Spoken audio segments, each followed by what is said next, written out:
Շատ բնական է, որ չտեսնելով հակազդեցություն Հայաստանի իշխանությունների պատգամավորների կողմից, երբ որ հակազդեցություն ինչին Ղարաբաղի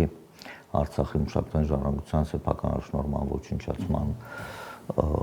ադրբեջանական ձգտումների վերաբերյալ Ադրբեջանը աստիճանաբար քայլ անցնում է Հայաստանի Հանրապետության մշակութային ժառանգությունը սեփականաշնորհելու գործընթացին, այդ առումով բավականին մեծ քարոզչական գործընթաց է սկսվել Ադրբեջանում, հատկապես վերջին շրջանում սա սկսել է դա Բայց ինչն է Հայաստանում ադրբեջանական մշակութային ժառանգություն համարվում, պետք է ցույց տան ինչ-որ բաներ։ Նայեք, ինչն է Ղարաբաղում, Արցախում ադրբեջանական մշակութային ժառանգությունը, որ ասում են ամեն ինչ այդ նարատիվների մեջ տեղավորվում է, այն ինչ որ հնարավոր չի հայտարարել իսլամական մշակութային ժառանգություն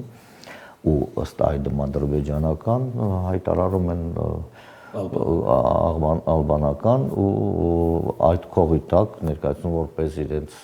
մշակութային ժառանգություն, այնպես որ ոչ մի զարմանալի բան չկա, որ հիմա էլ Հայաստանի Հանրապետության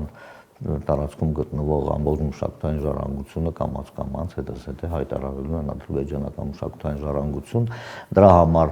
գաղափարական հենքը արդեն պատրաստված է 2 տարի առաջ, երբ որ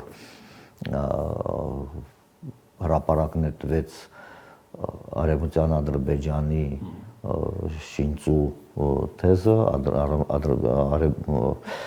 Արևմտյան Ադրբեջան վերադարձնալու շինծու գաղափարախոսությունը, որը եւս հակազդեցություն արժանավայել չստացավ Հայաստանի Հանրապետության իշխանություններից,